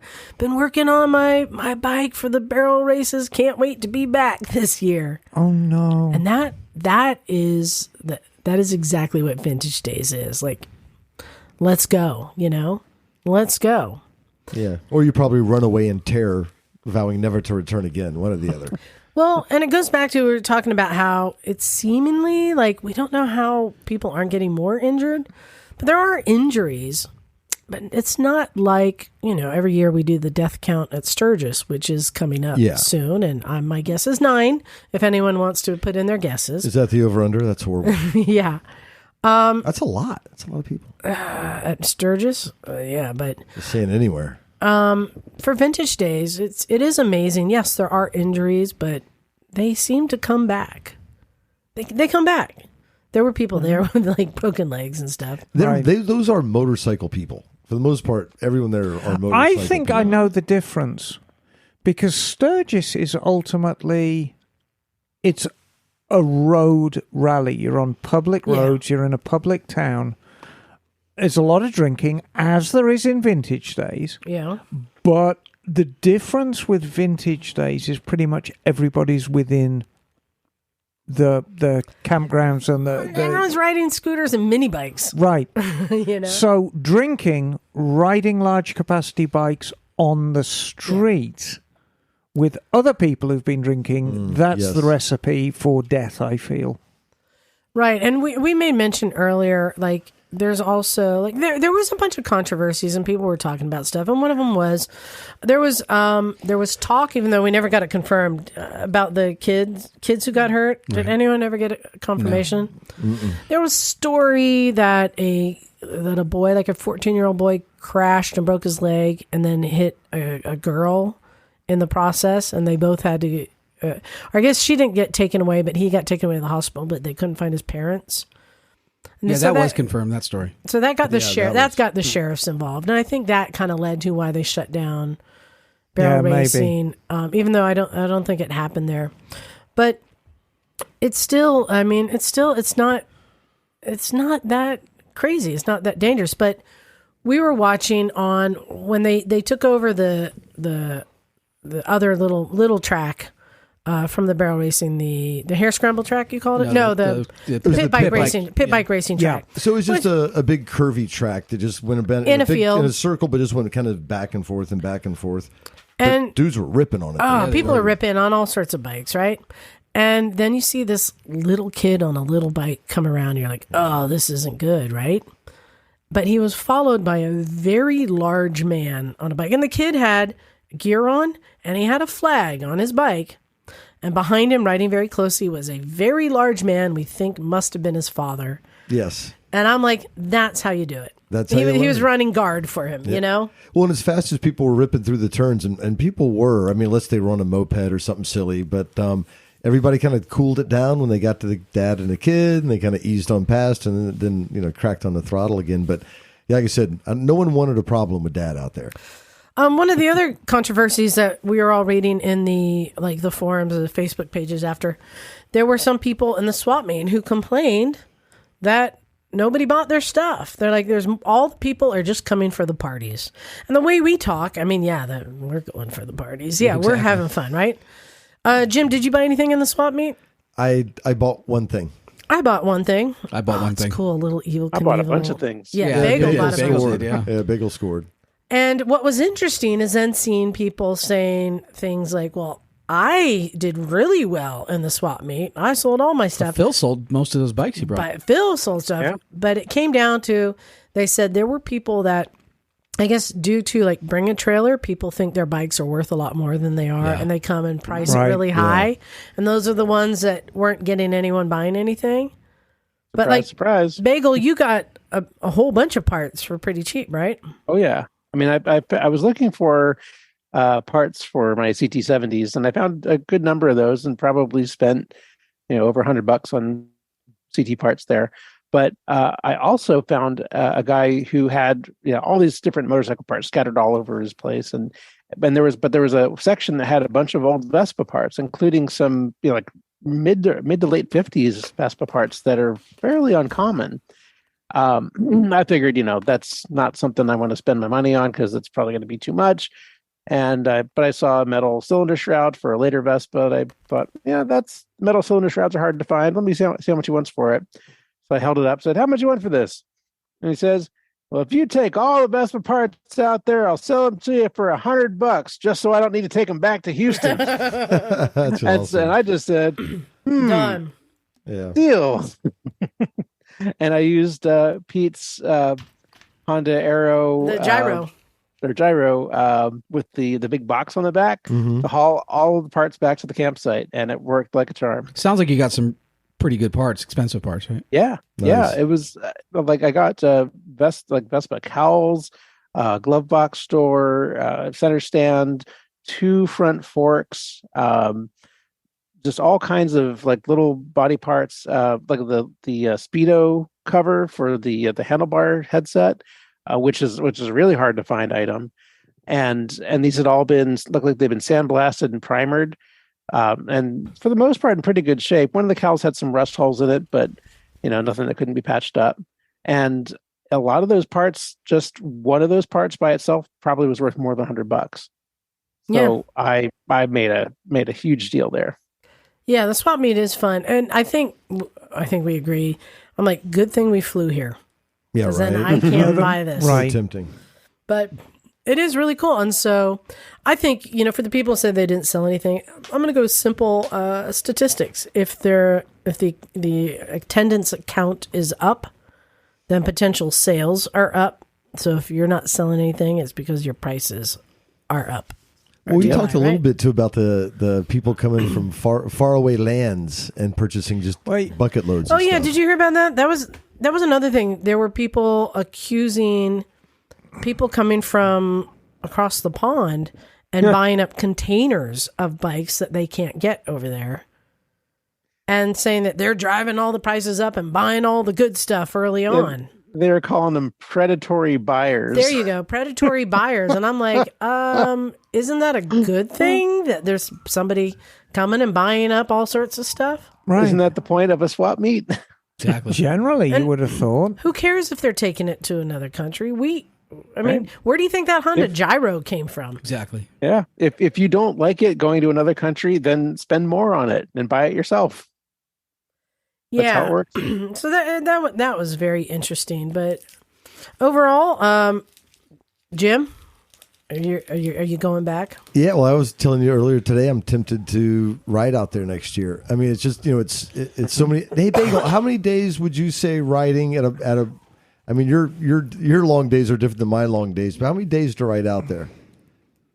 Well, it all depends on how you want to do it, but I would say you could do it manageably in 4 to 5 days. Yeah. I think you need to talk really to Henry. Henry has ridden out. Oh, that's right. Yeah, but it's a solid 10 days back and forth. You rode out there too? Yeah. 4 days? Mm-hmm. Yeah, I said if you do like 500 to 650 mile days, you can. But I would like to go back if I don't ride, which I may not. But yeah, I would go back anytime. Well, I mean, you've got the bike to do it on. I mean, that GS would be like, oh my god, this is a perfect road bike. Well, yeah, perfect Which to one? get. to get a No. ticket. The GSX? Not for 650 miles a day. Oh, fuck, that The thing Africa is... Twin. That thing is Africa Twin. comfortable. Yeah, we'll see. We'll see when the time Yeah, comes. maybe. Jim's fallen out of love with the Africa Twin. No, but I love it. I just don't it's a wanna good touring bike. pick it up in the dirt Right. much more. John, what was your summary? Of this? I had a blast as always. One of my favorite things to do there was just people watch, and a couple times I just sat for an hour just watching people, and you never People are get bored. people. Yes, they are. Yes. So yeah, that was fun. Yeah, I'm down. Let's go. Let's go next week and just camp there. And Bagel, what's your summary? My summary is that it was a huge success, and for both the event itself and for me personally. Like I said, I scored a huge stash of Vespa parts, super cheap. Found some old license plates, found a bunch of CT parts. Excuse me, you stole a license plate off of my Benelli. I did not steal. I asked Phil about it, and he said, "Oh, you can go take that." It's my bike. Yeah, But I was exactly. just asking about the plate and why it was on there because it expired in 2021. Just saying. And there were fireflies. Yeah, that was cool. And There a were double fireflies rainbow and and a double lightning. rainbow. So, Emma, I will tell you, and I've said this, it is the happiest place on earth for me. It truly is. More than Vegas. Yep, and it did not fail. Well, my promise is if my Alpine adventure, because it looks like the Alpine adventure is going to be an annual thing from this point forward, doesn't conflict with Vintage Days, I shall come again. When are we hearing about Emma's Alpine adventure? Well, what we're going to do, because I know people are very keen to hear about this. Quite. We are going to do a standalone show about it next week. And we're going to have the great Kat Leod on the show. And I'm going to try and get a couple of people who were on the Alpine adventure as guests. And so we'll do a standalone show, and we're going to talk about it. So that hopefully is going to be next week. Excellent. Cool. Well, we have a lot of emails to catch up on. Yeah. John, why don't you start off with that one because it ties in. It says Vintage Days. Holy shit! Exclamation points. Hello, Liza, John, Jim, Bagel, and the rest of you misfits. This is Tim from Baltimore. Hey, Timmy. Take all you give me. I'm getting back to normalcy after an amazing weekend at Mid-Ohio and wanted to say thanks for your hospitality and all-around shenanigans. My brother Jason and I had such an awesome time, whether at the swap meet, the Wall of Death, racing trials, the burnouts, or just riding around checking out all manner of people and bikes. Of course, sitting around the campfire and shooting the shit with the Misfits, NOCO, and Cleveland crews was a great time as well. Meeting Mark from Mimi and Moto was awesome since I was a backer for the Alphabet book. Hey, and I right loved on. meeting Wendy and Mike. Yeah. All of them are inspirational Moto parents. By the way, tell Wendy and Mike thanks for sharing the Canadian whiskey that can only be found in Mexico. That was delicious. That was really good. Yeah, that was good. It was like secretly labeled Canadian, Mexican, I didn't Canadian understand. Nectar of the Gods. It was really good. Oh, yeah. we both kind of stopped drinking at that point. Yes. And then that came out. Yeah. After hearing about it for years, this is my first time at Vintage Days, and I loved every minute of it. You really do have to be there to truly comprehend the spectacle of it all. Now I can't wait till next year. As always, thanks for doing what you're doing and putting out a great podcast from Tim Clifton, who is a proud Patreon sponsor. Nicely done, Tim. I spent some time with Tim, and I had a great time with him. Okay. And I'm just putting this And out. Jason, his bud. Yeah, we cool were dude. talking about next year. We want more of our listeners to come down and pitch their camps across from us so we can just take over the whole block and make a cul-de-sac. And Liza can feed you good, bad ideas all day long. Yes. And to the gentleman whose balls I fondled, I'm sorry I forgot You your followed name. many balls this time. Did you cup a gentleman's testicles? You cupped it. She looked like she did. was weighing them, like she was going He to was purchase just them. there. I potentially. turned. I was telling a story, and I turned and used him to demonstrate, and I don't remember his name, so I'm sorry. I think it was it Jesse? He didn't mind. You guys did He not. didn't- you he- did not break he- eye contact for like Nope. 10 seconds. He stood strong, so good on you, mate. Do you feel, Liza, that this might be a new direction for you? Putting fear in men? Yes. No, that's an old direction. Okay. I know, I'm afraid. I just have different tactics. Okay. Emma, you have a nice one about your Dolomite store there. Oh, you want me to read that one? Yeah, go ahead. I would love to, actually. Unless you want to save it for next week. No, let's do it as a teaser as a teaser for next week. So this is about our alpine adventure in the Dolomites, and it's from Lynn and Ed. Hey, Lynn. Oh, she was a guest on our show. Oh, hey. She won the contest and was a Zoom guest on our show. Fantastic. I wanted to drop an email to say how great the Dolomites training tour was. Kat, Nancy, and Emma are incredible instructors and guides. Getting the inside scoop on great food and rides made our experience unforgettable. I especially appreciated the coaching Emma gave me on riding those crazy mountain passes in the rain. Luckily, that happened just once for me. We really had great weather, and we did, but it got it pissed down one day. While we were on the road, time seems to stand still. There was so much new bikes, new people, new roads, new language, new street signs, new food. It was pretty neat. That does to your perspective. It kind of resets it. We were broken up into small groups and we chose what we wanted to do that day. It was fun seeing everybody at dinner to talk about what we did and saw. The group was awesome. We had two things in common, motorcycles and misfits. Hey! How about that? I had a good amount of anxiety before the trip, but I guess that's what getting out of your comfort zone is. Kat, Nancy, and Emma set you up for success. I'm glad to be able to say I rode a motorcycle from Munich to the Dolomites. Thanks for that. The tour gave us the confidence to do this on our own. That's but awesome. Going on another tour with Leod Escapes would be a lot of fun too. And they've attached some lovely photographs. There's a lovely one of me and Lynn. Hey, that's cool. That's exactly the purpose of this trip. That is the purpose. If me and Kat and Nancy do our jobs right, you can do this on your own next year. And we really try and be as inclusive as possible and make sure. I mean, firstly, we've got to keep people safe. And this is demanding riding. This is not something a beginner could even contemplate doing. These are tough roads. These are powerful bikes. Even the 750s, you're talking like 60, 70 horsepower bikes, which is not a beginner's bike. But we try and make it as inclusive as possible. And we find things that are within your comfort level and within your skill set and really make you work on them. I absolutely love working with Kat. Great. Me and Kat work incredibly well together. And we've got plans. We're going to change the world. Oh, interesting. Oh, Bagel, you have an email there to read? I have a couple. Yeah, let's start with one. Let's see. I have one regarding vintage motorcycle days. Hey. From Patty. Patty. Is this Paddy from New Jersey? Yeah, it's Patty from New Jersey here. Yeah, that's my boy. I just wanted to say thanks for being such a great group to hang with. I have relaxed a bit from a wild weekend and had some thoughts. Liza, sorry I broke your sidecar. I hope some birthday candy at least makes up for it for a little bit. You did everyone a favor. If you decide to rebuild it, I would like to help. Aw. John, damn good to see you. I'm still amazed that you keep it up, that you keep on the way you do with all that life is throwing at you. Rest up and heal well, brother. Thank you.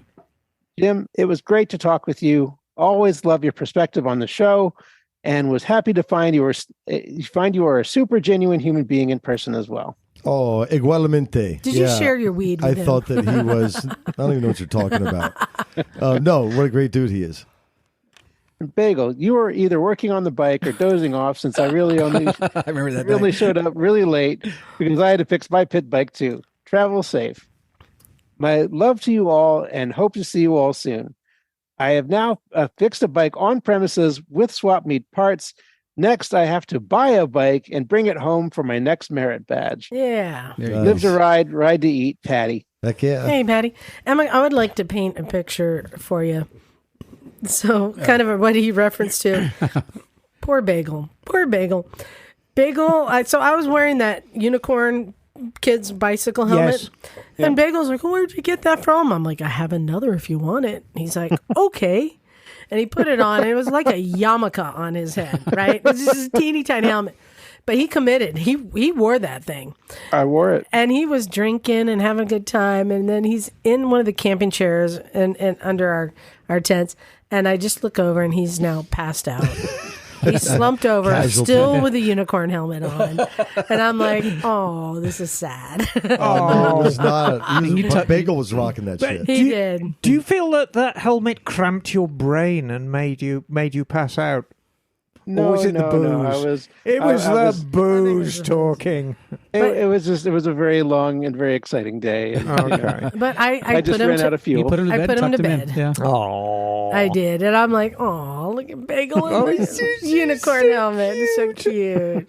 All right, Jim, you have one there for us? I do. So this is from our friends and listeners. It's from Keith, Rebecca, and their son Zeke from Florida. Yeah, remember we met them? Zeke. Yeah. So, hey, Keith and family, thanks for the note. Hello, Misfits. We were glad to meet you at the Moto America weekend, and sorry we missed you at ARMA. We did take your advice and rode Old Coast Road off California Awesome. Highway 1, the Pacific Coast Highway, and contrary to Dirty Harry, I expanded my limitations as I rode my wife as a passenger on his trusty 95 GS with street tires. So that's not an easy thing to do. No, and this is- It's not a Yeah. difficult road, but with a passenger, it's certainly not easy. And their So, son on kudos his to you. DRZ 400. Yeah, I these are believe. Z400. Yeah. Okay. Yeah. Cool people. So it was a great trip, and we were glad. These pages are hard to separate.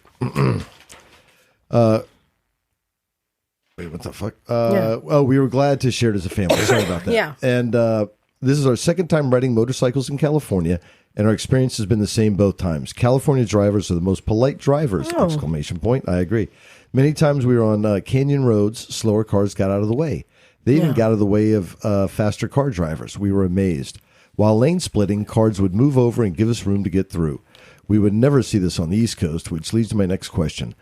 With the East Coast state of mind, you can't lane split past me because it's not fair to me, and you have an advantage I don't have. General East Coast ass-hattiness. Can lane splitting, filtering ever be successful in the Midwest and East Coast? It does seem like there is a different state of mind out west. That's why we live here. Exactly. I would love to hear your thoughts about this. Keep up the good work. Keith, Rebecca, and Zeke from Florida. Yeah, they were super cool. Can I take this one? Yes. I do have an answer for this, and I think once the public explains how it benefits them, they see it. They don't care that we are more dangerous in a more dangerous position. They don't care about that. They don't care that we are in, leather gear on a hot day, stuck in traffic. That doesn't suit them. What suits them is to know that all of those vehicles being taken out of the traffic, filtering up, will make the traffic less congested. Right. And that helps everybody else. right. I think that is the thing that you stress. And I've got to say that today, I brought Rufus out because, I missed him so much. And I rode him today, and I lane split almost all the way from Monterey to here. Yeah. I mean, the traffic was just brutal. Yeah, I can't imagine not lane splitting. That's where I'm at. And everybody behaves so well. I didn't have one scary moment. I didn't have one person to move up and block me. I came up a couple of people who were encroaching on me a little bit, but as soon as they realized they It's moved normally over, not on purpose. Yeah. it's a really good experience. Would it work on the East Coast? It's going to take work. I like to think, we've had a few growing pains here in California. I like to think that if they make the leap of faith and actually make it law and make it illegal to block people, as they do here, folks will get on board with it, I feel. They do. And on our overhead signs, there are a lot of times they'll run things like make room for motorcycles, stuff like that. It's a campaign to educate the public. Right. So it is possible. But, to get there. I like to think that motorcycling has been really part of California lifestyle since the beginning of people using roads. And at least where we are, I think California culture is just much more accepting.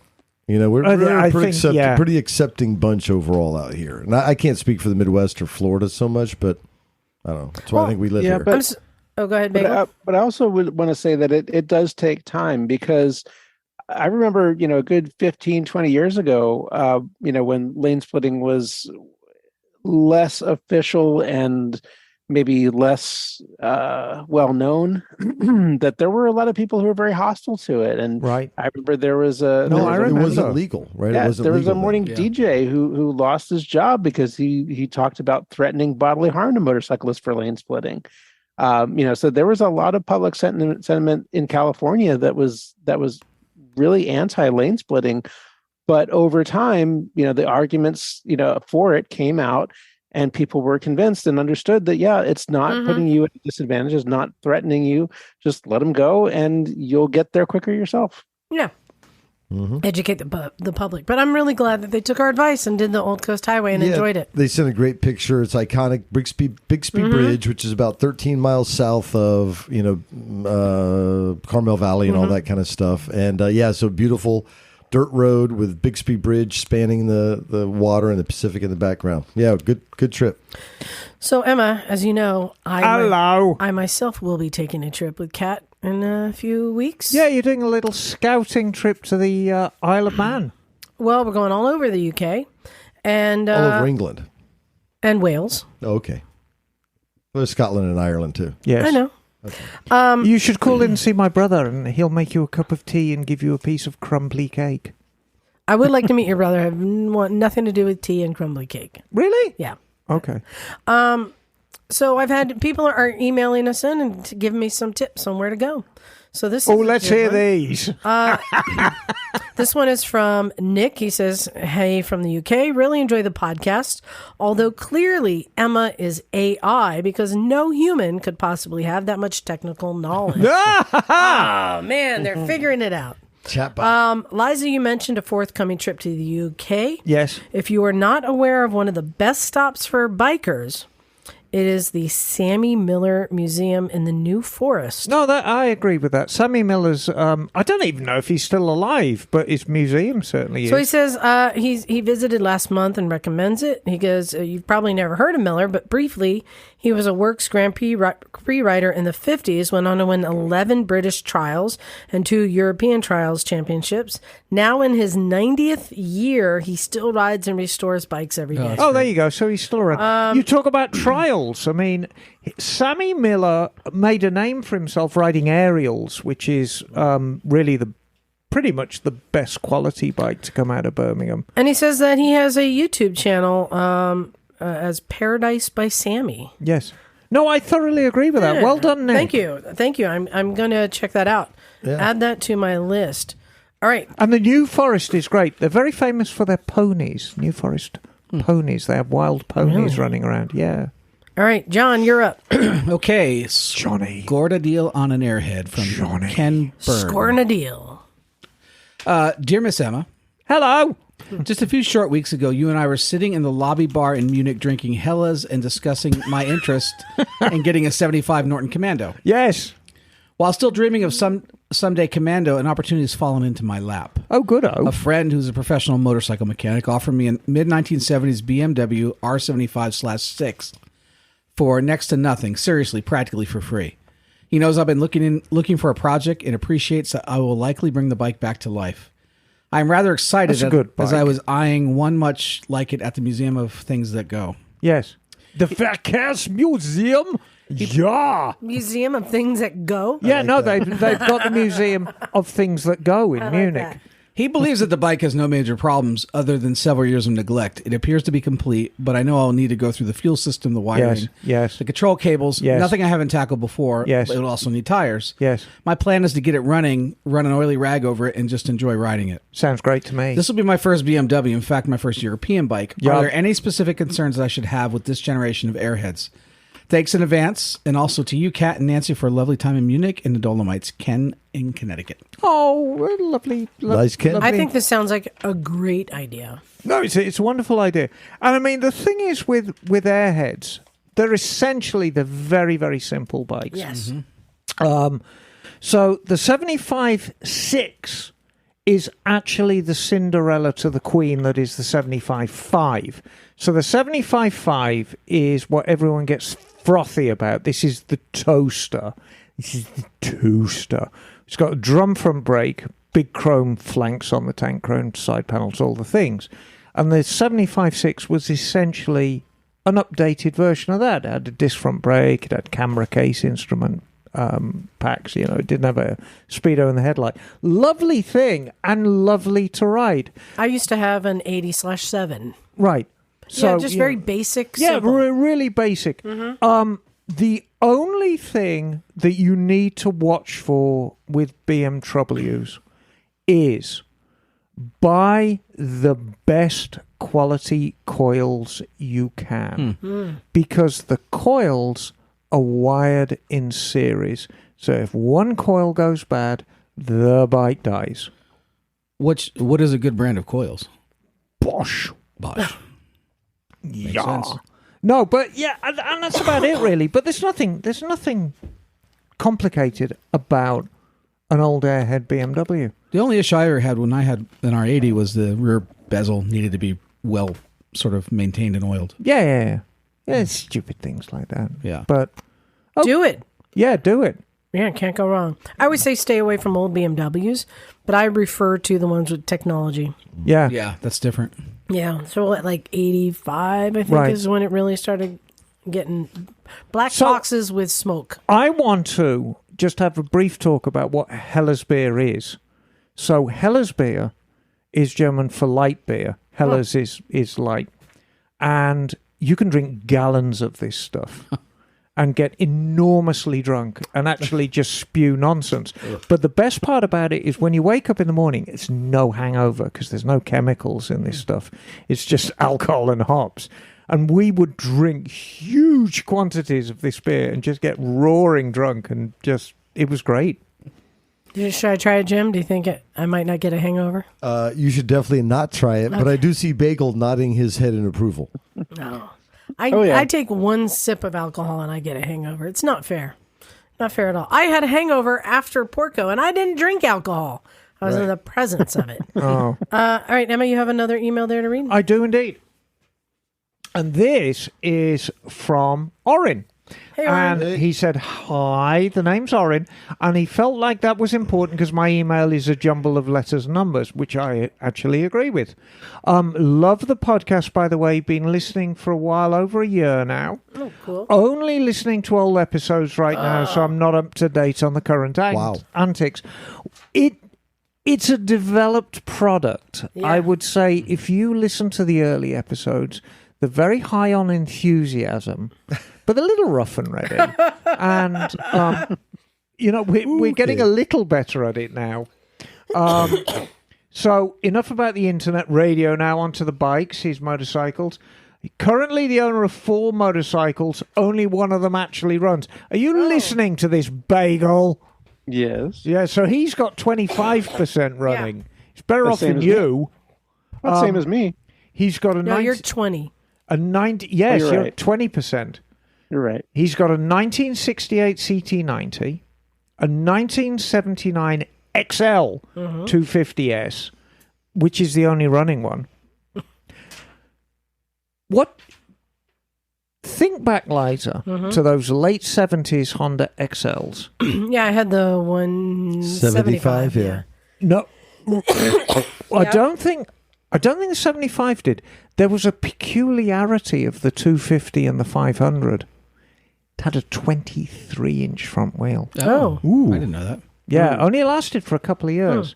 I can't get the tyres for them now, but the idea was they tracked very, very well, which indeed they did in the dirt. 81CX 500, and my newest favourite, which is 76 Yamaha XT500. That is a very good bike indeed. That's a ripper. I personally wrench on all my bikes, but I not be good at it considering only one runs. But I'm improving with every top-end rebuild. He's done 3 so far. No, I mean, just carry Those on with are- it, as long as you're having fun. All perfect bikes to really learn on. And you guys get me through every one of them. It's my dream to come down to the garage someday, but I keep on putting it off, mostly because I want to ride one of my bikes, but I'm not being roadworthy makes it a little hard to do. Anyway, got to split. Until then, Orin McClellan. Well, that is a lovely email, Orin. And, We encourage people working on their bikes, and the only way to really get good at it is just to keep practicing. So carry on with the good work, mate. Mm-hmm. I had a great time today working with Emma and just watching her and learning how to do it. Well, it was the first time you'd ever seen an overhead cam bike come together. First time I ever dug into one. I've seen them. Yeah. Yes. So, overhead camshafts. I worked on old Triumphs and two-strokes before that. So yeah. So we looked at timing marks and we looked at marks on rockets. We did. And then we unloaded an automatic cam chain tensioner and then loaded it back up again. Yep. And did cam chain guides and lots of good things like that, didn't we? It was great. Well, speaking of coming to visit, we have one more email to read. Bagel, do you have it there? Yes, I do. I have an email from Lyle Osk. Hey, Lyle. Lyle love it. Yeah. And Lyle says, hello, Misfits. Hello, Lyle love it. It's been about 6 years since I last checked in, and I still owe Miss Emma a foot rub. Yeah, you fucking do, mate. You better get over here. I rode up to my high school reunion back then, but didn't make it to the garage the day after. I was functioning on 5 hours of sleep, a slight hangover, and making a detour to the garage would have added 2 hours to my boring-ass freeway slog back home to Southern California. Lyle, that is the most feeble excuse I have ever heard. Feeble. Fast forward to late 2019 when a minivan ran a red light. Oh, no. My BMW S1000R slammed into the side of that Toyota.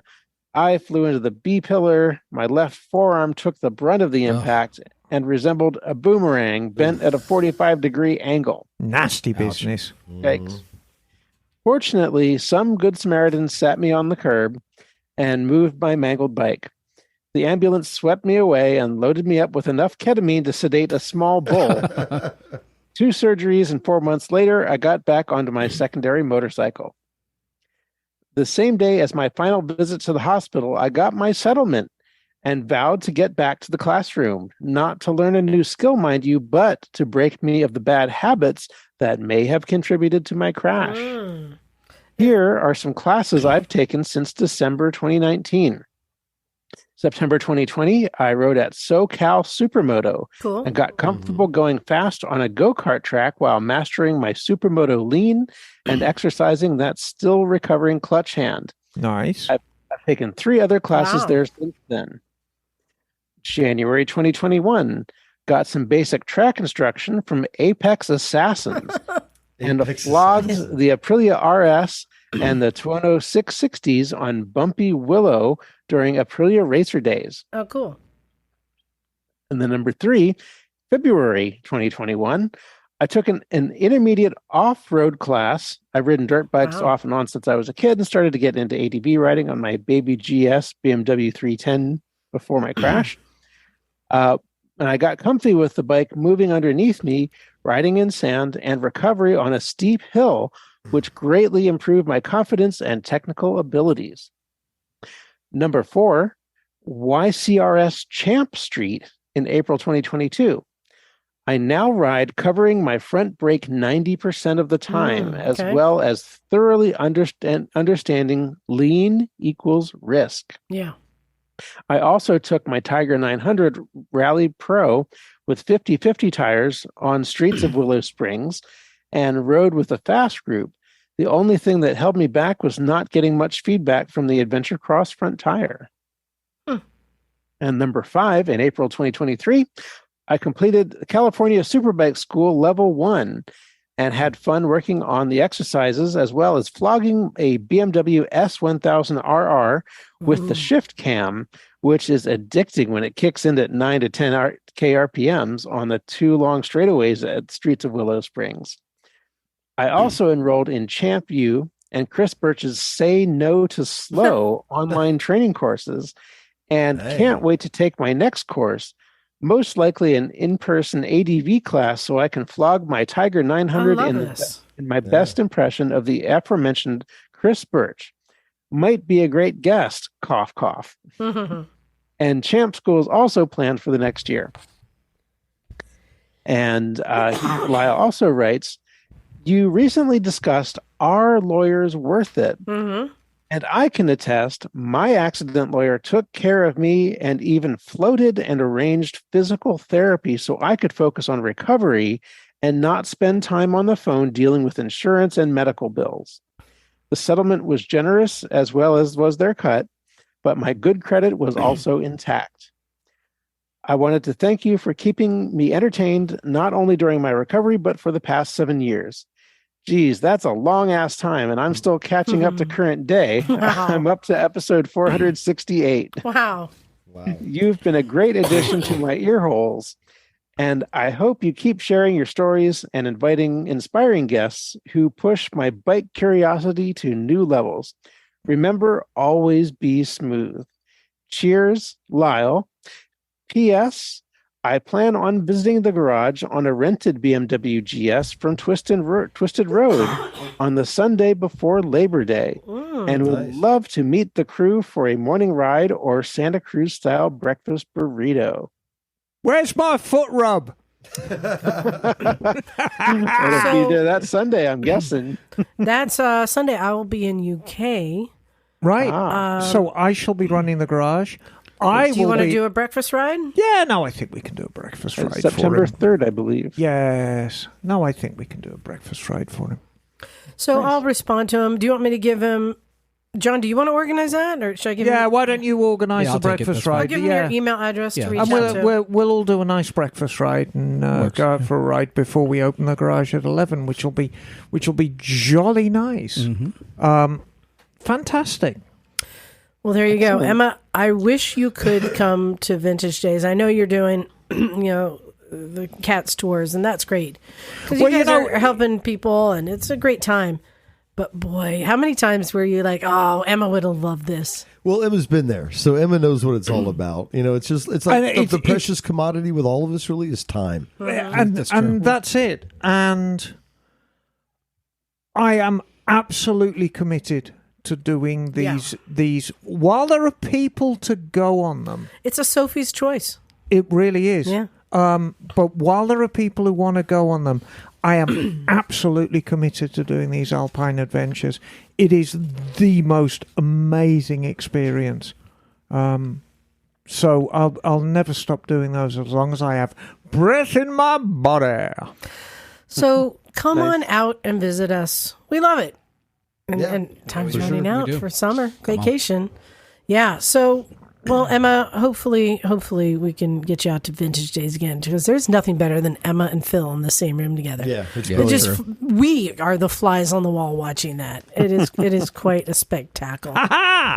Yeah. Oh, and we didn't get to it. So just very, very quickly, Bagel, glad you made it home safe. I know you encountered a murder scene. Oh my God.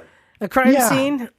Emma doesn't know about this. No, I saw his post on the book. That's right. On the Book of Faces. Can you briefly describe what you encountered?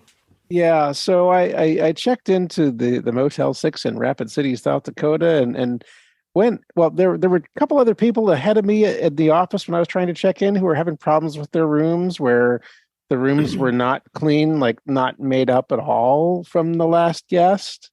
One guy's door wouldn't latch and close, so it seemed a little like there was some chaos there. And so they gave me the key to my room, and I opened up the room and saw somebody else's belongings strewn all over the place. And then I noticed there was blood smeared all over the beds and the floor. What?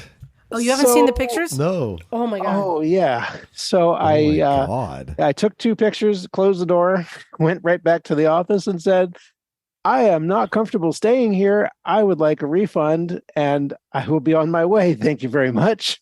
Can I ask how much the room was? I think it was $75, something like that. Okay. All right. Okay. So, not out of the ordinary for Motel 6 in the Midwest, but apparently I should have looked at the reviews for this place before staying there because they have a lot of reviews with a lot of very sordid stories. And I also called the South Dakota Department of Health the next day. It's like the black light special. And she, talked to the woman. She said, "What city are you calling about?" I said, "Rapid City." She said, "Are you calling about the Motel 6?" I said, gosh. "How did you know?" Apparently, they have a very long file on this place. So note to everyone who's traveling out there. Oh my God! She's not just stop in It's the like a Motel murder 6. scene. Rapid It really City. is. Yeah. Did you rummage through the belongings while you were there or no? No, I did not stick around to check anything out more than what I already had seen. That was plenty. That is a lot of blood. It's like No Country for Old Men. In the hotel scene. Yeah. Ooh. That is scary. So our friend Michelle at the chalet in Custer, who didn't have an empty room, let him sleep in the shed. Oh gosh! Hey, better than Well, luckily, actually, a room did open up because somebody who had booked a room booked two by mistake. So, at the chalet, which is a wonderful little spot to stay. oh yes, it was absolutely lovely. Well, And good. Thanks very much to Michelle for her wonderful hospitality. Michelle is a good egg. Oh, they don't get any better. So that his adventure lasted a little bit longer than ours. Yeah, Ooh. Wow, that but was a lot luckily of blood. I made it out of there unscathed. Wow. All right. Well, there you go. That is AMA Vintage Days recap. Again, cannot thank Phil and his crew enough. Mm-hmm. And the AMA and Mid-Ohio. Yep. Right. All of them make the it a captain. better experience. And the captain. Yeah, of course, all the listeners who showed up. I mean, it's my favorite. It's my favorite place in the world. It's my favorite place to be for all those reasons. So thank you to everyone who had any part in any of it for making it cool. Real quickly, go to motorcyclesandmisfits.com. Those guys. Check out our links to all the stuff. I still have t-shirts for sale. And send us your emails, motorcyclesandmisfits@gmail.com. And follow us on social media, Instagram and Facebook. The Book of Faces, an instant gram. Yep. Exactly. And then stay tuned next week. We get the report on the Dolomites. Yes. I can't wait. We had some of our friends were there. Yes. Scott was there. Puppy was there. Puppy was there. People who've been in this room were there. So Right. I can't wait to hear. Patrick was there. You Really? remember Patrick? You gave him a lap dance for his 35th birthday. Yeah. Do you remember? Yes, but I didn't fondle his balls. I do remember that. Yes. So Well, the world is thankful for that. I know. Well, what a great week. What a great month. Oh my gosh. What a great month. No, they right? just keep coming because that's what we do. And you know what? Mine, Jim, I didn't tell you. Mine is not over yet because next weekend I'm going to the Jonas Brothers concert. I got you beat. I'll be in Maui. Wow. I'll be up country in Makawao having some bomb ass sushi. Okay, well, Nice. It's a tie. It's because you do like the Jonas I do Brothers. like the Jonas You Brothers. do. I'm so excited. We'll call it a tie. I'm so excited. All right. So thank you to everyone. Thank you to our listeners. Thank you to our Patreon subscribers, They're the best. to Phil, to everybody. We're just living a good life. Yep. We're living a good It's life. the motorbike life. It is. It's the good life. Yeah, we're It really It is. is a Blessed. good life. So thank you to everyone. I think it's time to get out of here. This is Liza, Stumpy John. Emma, darling. Naked Jim, son. Bagel. and we are out of here. Cool. Cool.